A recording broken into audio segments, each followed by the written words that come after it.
하나님 말씀을 우리가 늘 이렇게 듣고 기도하며 삽니다. 지금까지 이렇게 많이 고쳐주시고 변화되게 하여 주셔서 하나님 감사합니다. 주의 사명을 받은 여기에 하는 주의 남정 여정이 있습니다.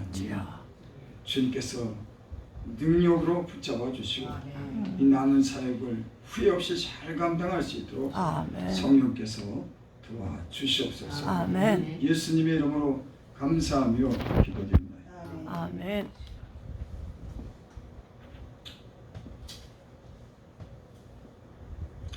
전도서 11장 12절에 보면 너는 내 떡을 물 위에 던져라.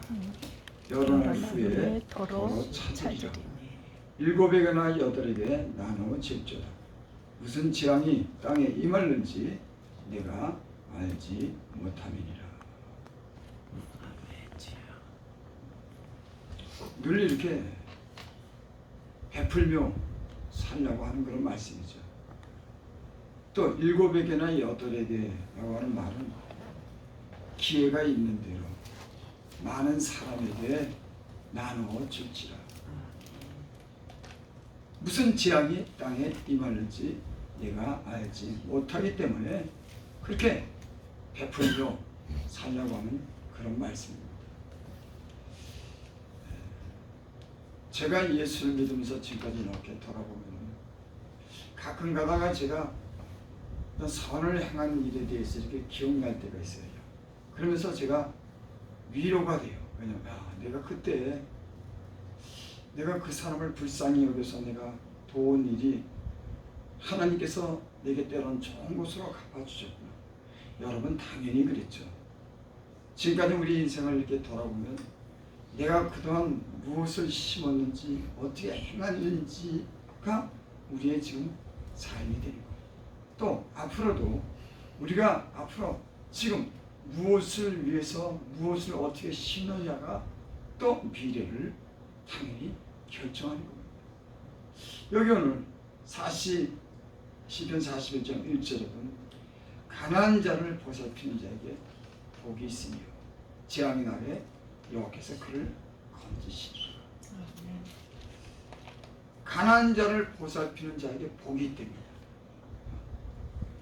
어떤 복이냐면 재앙의 날에 여호와께서 그를 건지시리라. 인생을 살다 보면 예기치 않은 그런 시험과 환난을 맞이하게 됩니다. 그런데 여기 가난한 자를 보살핀다. 물질적으로도 돕기도 하고 또는 어려운 사정을 돌아보고 이렇게 보살펴주는 그런 사람들을 얘기하는 거죠. 그런 사람에게는 재앙의 날, 인간으로서 때로는 자기 힘으로 감당하지 못하는 그런 큰 환난이라도 그런 시험의 날에 그를 건지시리라. 그러니까 이 세상을 살다 보면은 우리가 어떤 어려움이나 환난을 맞을 때가 있어요. 그때 주님은 우리가 가난한 자를 보살피는 것을 하나님께서 기억한다고 하죠. 그게 복이 때문에 하는 겁니다. 또 2절 보니까 여호와께서 그를 지키사 살게 하시리니 그가 세상에서 복을 받을 것이다. 주여 그를 그들의 원수의 뜻에 맡기지 마소서. 또 어떤 복을 주시냐면 그를 지키사 살게 하신대요. 우리가 예수를 믿으면서 때로는 그걸 알면서도 하나님의 말씀을 주의 깊게 믿음으로 듣지 않을 때가 있습니다. 분명히 하나님의 약속한 그 말씀은 이루는데도 우리는 그 말씀을 예사스럽게 생각할 때가 있습니다. 여러분, 하나님의 기록된 말씀은 말씀대로 하나님이 그렇게 이루시는 줄 믿습니다. 이런 믿음을 가지고 있는 사람들은 하나님의 말씀에 이렇게 순종하고 그 말씀을 통해서 복을 받고 사는 줄 믿습니다. 이 세상에서 복을 받을 것이다. 주여 그를 원수들의 뜻에 맡기지 마소서. 오늘 이 시편은 다윗이 기록한 시편입니다. 다윗은 크게 지혜로운 사람이었습니다. 하나님을 향한 그런 신실한 믿음을 가진 자였어요. 또 저가 어렵고 고통받는 자들을 이게 돌보는 사람들이었습니다. 이 다윗이 오늘 시편을 기록하면서 우리에게 주는 교훈이 여기 있는 줄 믿습니다. 또 원수들의 뜻에 맡기지만 그 원수로부터도 고난을 받는다고 합니다. 예수 믿는 사람들의 특징이 뭘까요? 다른 사람을 동정하고 긍휼히 여기고 다른 가난하거나 병든 자들을 보살피는 마음이 자연스럽게 생기는 겁니다. 근데 은혜가 떨어지면 자기만 생각하게 되죠. 하나님의 은혜를 주면은 주변에 가난한 사람들을 참 안동은 못 이렇게 마음이 편치 않아요. 저절로 그렇게 가난한 사람을 찾아가서 돕고 또 병들고 어려운 사람이 있으면 그 사람들이 그 어려운 문제를 이렇게 도와주려고 하고 그 은혜 받은 사람들은 그렇게 사는 줄을 믿습니다. 또 3절 여호와께서 그를 병상에 붙으시고 그가 누웠을 때마다 그의 병을 고쳐주시나니 가난한 자를 보살피는 복이 여기 보니까는 재앙의 날에 건지시고 또 원수들의 뜻에 맡기지 마소서 그렇게 또 말씀하고 그가 누웠을 때마다 그의 병을 고치시나이다 이렇게 말씀했습니다. 여러분 예수 믿는 사람들이 하나님 안에서 다른 사람을 향해서 이렇게 사는 이런 은혜스러운 마음이 있으면 많은 혜택을 받습니다. 예수 믿는 사람들이 때로는 매정하고 잔인하면 하나님의 은혜를 못 받더라고요. 저와 여러분들이 하나님의 이런 주시는 그런 은혜스러운 마음이 가득하기를 바랍니다. 히스기야가 병들었을 때 하나님께 그렇게 기도하죠. 이사야 38장 2절 3절에 보면 히스기야가 얼굴을 벽으로 향하고 여호와께 기도하여 이르되 여호와여 구하오니 내가 주 앞에서 진실과 전심으로 향하여 죄 목전에서 선하게 행할 것을 기억하옵소서 하고 심히 통곡하니 히스기야가 죽을 병에 들었습니다. 그래서 하나님이 이사야 선지자를 통해서 히스기야가 죽는다고 그래라. 그러니까 집을 정리하라고 그래라. 저는 이 말씀을 읽으면서 하나님이 죽는다고 하면 그 사람은 무슨 소망이 있을까? 의사가 죽는다고 해도 조금 희망이 있을지 모르지만 하나님이 히스기야에게 이사야 선지자를 통해서 히스기야가 죽는데 그러니까 집을 정리해. 그러니까 집을 정리하라고 하는 것은 반드시 죽는다고 하는 거예요. 하나님이 그 생명을 거둬가겠다고 하는 거예요. 그런데도 히스기야는 벽을 향해서 하나님께 기도합니다. 만약에 저 같으면은 하나님이 죽는다는데 내가 무슨 소망이 있어? 아마 포기했을지도 모르겠어요. 근데 히스기야는 그래도 포기하잖아요. 여러분 하나님은 때로는 그 사람에게 어떤 그런 감동적인 어떤 그 기도를 드릴 때 작정하신 일을 변경하죠. 우리는 이거는 아닌데 나는 끝났어 하지만 그 사람이 진실한 마음으로 기도할 때 하나님은 마음을 돌이키시고 때로는 용서하시고 때로는 그 사람에게 복을 주시는 그런 인자하신 하나님이신 줄 믿습니다. 그게 이 히스기야가 그렇게 죽게 됐을 때 얼굴을 벽을 향하여 여호와께 기도했다. 제가 이 말씀을 읽으면서 만약에 히스기야가 죽는다고 하는 그런 선지자의 말을 들었을 때 그래도 살라고 병원에 찾아갔으면 살았을까? 만약에 어떤 사람들은 그럽니다.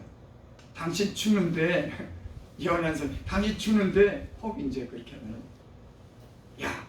병원에 이 병원 저 병원 찾아가서 살기로 아마 찾았을지도 모릅니다. 여러분 믿음의 사람들은 의사를 구하기보다도 벽을 향해서 죽는다고 했지만은 하나님께 기도하는 겁니다. 난 굉장히 중요한 말씀이라고 생각해요. 우리가 어려움을 겪고 병들 때 우리는 먼저 의사를 구하고 세상적인 방법을 동원하지만은 히스기야는 죽는다고 했는데도 불구하고 벽을 향하는 거예요. 여러분 벽에 누가 있습니까? 아무도 없어요. 여기도 저기도 안 돌아보는 겁니다. 벽을 향해서 하나님만 향한.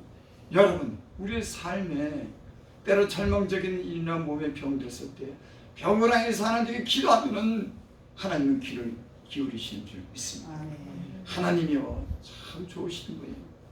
나는 지금까지 살면서 참 변변치 못하고 불순종도 많이 했지만 그래도 하나님의 은혜를 구하고 긍휼을 구하면서 기도한 덕분에 살았어요. 아마 여러 사람 같으면 죽었을지도 몰라요. 근데 하나님에게 기도했습니다. 그래도 살려달라고. 내가 못나게 살고 내가 범죄했어도 주여 나를 불쌍히 여겨달라고. 하나님이 한 번도 말한 적이 없어요. 나는 병으로 참 고생 많이 한 사람입니다. 여기까지 그래도 이렇게 살아온 거 하나님 기도하면서 살았어요. 제가 그래서 이 목사님들에게 하시는 말씀이 있어요.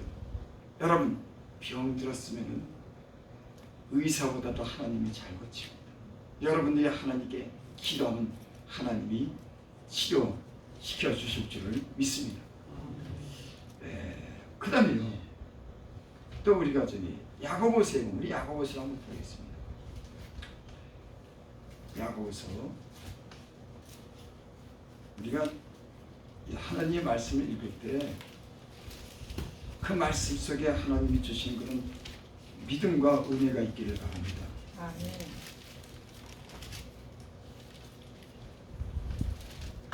야고보서 5장 14절 15절 16절 보겠습니다. 다 찾으시기 바랍니다. 하나님 말씀 속에 은혜가 있고 여러분 능력이 있습니다. 때론 우리가 알지만은 예사스럽게 그런 읽었던 말씀이 하나님이 얼마나 신실한 것을 우리가 하나님 말씀 속에서 믿게 되고 그 말씀의 능력이 우리에게 나타나게 될 줄 믿습니다. 14. 너희 중에 병든 자가 있느냐? 그는 교회의 장로들을 청할 것이요. 여러분 이 말씀을 읽으면서 여러분 감동되는 게 없습니까? 병들었어? 장로들을 청해. 그럼 우리는 병들었으면 누구를 찾아가요? 여러분 하나님 말씀이라 그러면서 우리가 하나님 말씀을 그냥 지나칠 때가 얼마나 많습니까? 믿는다고 하면서 여러분 이 말씀 우리가 많이 읽었을 거예요. 듣게 됐을 거예요. 근데 야고보 사도는 하나님은 지금 우리에게 그렇게 말씀하네요. 너 중에 병든 자가 있느냐? 그는 교회 장로들을 청해라. 여러분 장로들을 청하기 바랍니다. 이 얘기를 이렇게 우리가 해석할 수 있어요. 이 당시 장로라 그러면 경건하고 하나님을 잘 믿었을 겁니다. 지금 장로라면 또 틀리겠죠. 진짜 이 사도들 시대에 이 당시 예수를 만난 사람들이 그 영적인 체험을 하고 많은 사람들의 복음을 전하면서 그 신기한 표적과 능력이 나타났을 때 이 장로 정도 됐으면은 굉장히 거룩한 사람입니다. 여기서 장로들을 청할 것이요 그들은 주의 이름으로 기도를 받으며 그를 위하여 기도할지니라. 그러니까 장로를 불러서 장로를 통해서 기도를 바르고 기도하라고 하는 그 말씀. 기름이라고 하는 그런 얘기는 여러 가지 그런 해석이 있습니다. 근데 저는 이것에 대해서 정확한 해석을 하지 못하겠어요. 하지만 분명한 것은 장로를 통해서 그들을 통해서 기도를 하라고 그렇게 말씀합니다. 여러분의 어떤 그런 병이 걸렸든지 어려운 그런 힘든 육체적인 고통이 있습니까? 여러분 먼저 신실한 사람들에게 기도를 부탁하시기 바랍니다. 성경적인 거예요. 여러분 믿음의 기도는 병든 자를 구원하기 있습니다. 특별히 여기 보니까 뭐라 그랬냐면 믿음의 기도는 병든 자를 구원 주께서 그를 일으키시리라. 혹시 죄를 범하였을지라도 사심을 받으리라. 죄를 졌어도 사심을 받으리라.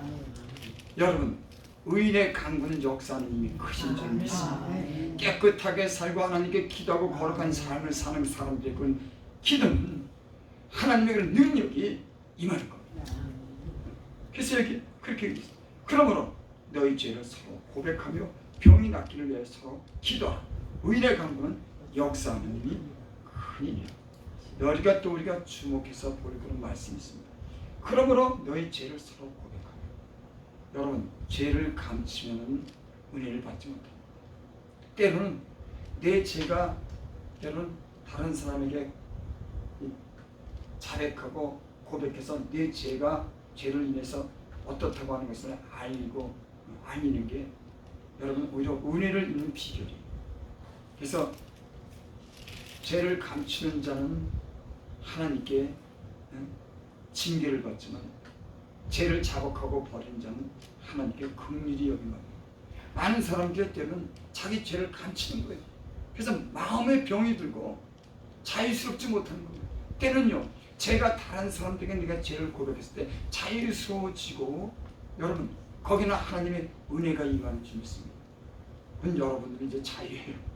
잠시만 내가 그런 마음속에 그 죄를 가지고 그 죄 때문에 마음이 눌리고 그것 때문에 억압받고 이거보다도 죄를 서로 고하고 고백하며 병이 낫기를 위하여, 그러니까 병을 고침받는 것은 죄를 고백하는 거예요. 그러니까 죄가 있으면 병도 안 고쳐진다. 여러분, 우리의 몸이 연약하고 병들었을 때 우리는 주님 앞에 혹 우리가 다른 사람들에게 우리가 때로는 나쁘게 한 일이 있는지, 내 개인적으로 하나님 마음을 상했는지 여러분 잘 주님 앞에 우리가 살펴보고 때로는 회개하고 서로 위해서 기도하기를 바랍니다. 그러면 하나님이 우리를 치료해 주실 줄을 믿습니다. 아멘.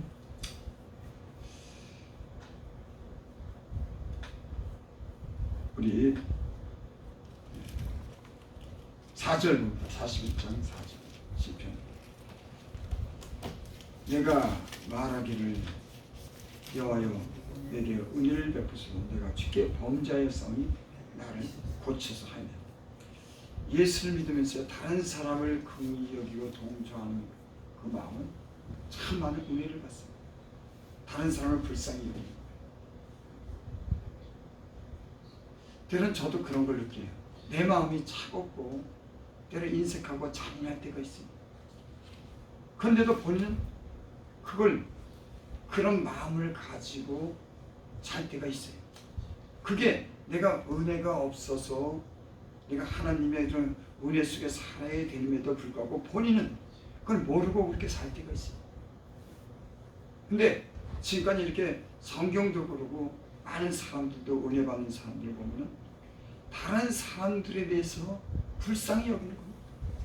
다른 사람들을 사랑해요. 그리고 기도합니다. 여러분, 이러한 사람은 하나님의 은혜가 부어질 줄을 믿습니다. 다시 히스기야 보면은 히스기야가 얼굴을 벽을 향하여 여호와께 기도하여 이르되 여호와여 구원이 내가 주 앞에서 진실과 전심으로 행하여 주의 목전에서 선하게 행하여 한 것을 기억하옵소서 하고 심히 통곡하니라. 여러분, 히스기야는 이 유다 왕 중에 선한 왕이었어요. 하나님께 칭찬을 받은 왕이었습니다. 대부분 악행하는 왕들이 많았지만 히스기야는 하나님을 때로는 전심으로 섬겼어요. 그리고 선한 일을 행한 것이 있습니다. 여러분, 우리가 기도할 때, 우리 자신을 위해서 때로 기도할 때, 우리가 어떤 사람에게든지 주님을 위해서 전심으로 하고 선하게 행한 일 때문에 우리는 기도할 수 있는 힘이 있어요. 내가 그렇게 살지 못했을 때 여러분, 우리는 그렇게 기도하지 못할 겁니다. 근데 히스기야는 전심으로 주님을 위해서 내가 선하게 행하고 좋은 일을 한 것을 기억하옵소서. 하나님께 기억해달라고 하는 거예요. 여러분, 저와 여러분들이 이런 하나님께 기도할 수 있기를 바랍니다. 내가 위험에 처했을 때 하나님, 내가 주를 위해서 전심으로 행하고 내가 선한 일을 한 것을 하나님이 기억하옵소서 하고 통곡하리라. 눈물도 하나님 뜻대로 살았을 때 눈물도 매정하게 살았는데 어떻게 눈물이 나와요? 여러분, 착한 일하고 남을 동조할 때 하나님 앞에서 눈물도 나오는 겁니다. 여러분, 눈물은 여러분의 병을 치료하는 줄 믿습니다. 그래서 이 선자 이사야가 그렇게 말씀하고 왕궁을 떠나려고 나가는데 하나님께서 이사야에게 그럽니다. 너 가서 내가 그 병을 고쳐준다고 해요. 그렇게 돌아가갖고 가다가 선지자 이사야가 당신 병이 낫는답니다. 여러분, 죽을 병도 하나님이 죽는다고 해도 여러분 이렇게 눈물로서 그렇게 기도했더니 하나님께서 마음을 돌이키시고 살려주시는 거 보세요. 절망은 없다 여러분. 하나님이 주는데 여러분 사에게도 나는 하나님이 이런 능력을 주게 될 줄 믿습니다. 우리는 비록 연약하지만 하나님이 함께하고 우리가 기도하는 사람이라면 우리를 고치시고 능력을 베푸시고 우리의 길을 열어주신 줄 믿습니다. 나는 주님 앞에 여러분들이 때론 벽을 향해서 또 홀로 하나님 앞에서 눈물을 흘리고 여러분의 사역 때문에 눈물을 흘리고 여러분의 문제 때문에 눈물을 흘리고 간절히 기도하시기 바랍니다. 하나님은 간절하고 진실한 기도를 들으시고 여러분들을 일으키시고 고치시고 여러분들을 좋은 일꾼으로 만들어 주실 줄을 믿습니다. 기도드립니다. 아버지 하나님, 주의 말씀 속에 주의 능력이 얼마나 큰지를 그렇게 구구절절히 말해도 우리는 그 말씀을 듣고 읽을 때 그냥 머릿속으로 듣고 다 흘러갑니다. 아버지 하나님, 주의 말씀이 얼마나 신실한지를 말씀 속에서 우리가 배우게 하시고 그 말씀으로 믿음으로 행할 수 있는 믿음 주시옵소서. 그래서 하나님, 우리가 때론 육체가 연약하고 병들었을 때도 하나님께 기도, 또 죄를 감당하는 데 우리가 힘이 없고 무능해도 하나님께 기도하게 하여 주셔서 우리가 이 주의 사역을 잘 감당하게 하시고 우리 연약한 육체도 일으켜 주셔서 기쁘게 능력 있는 사역을 감당할 수 있도록 축복하여 주시옵소서. 예수님의 이름으로 감사하며 기도드립니다. 하늘에 계신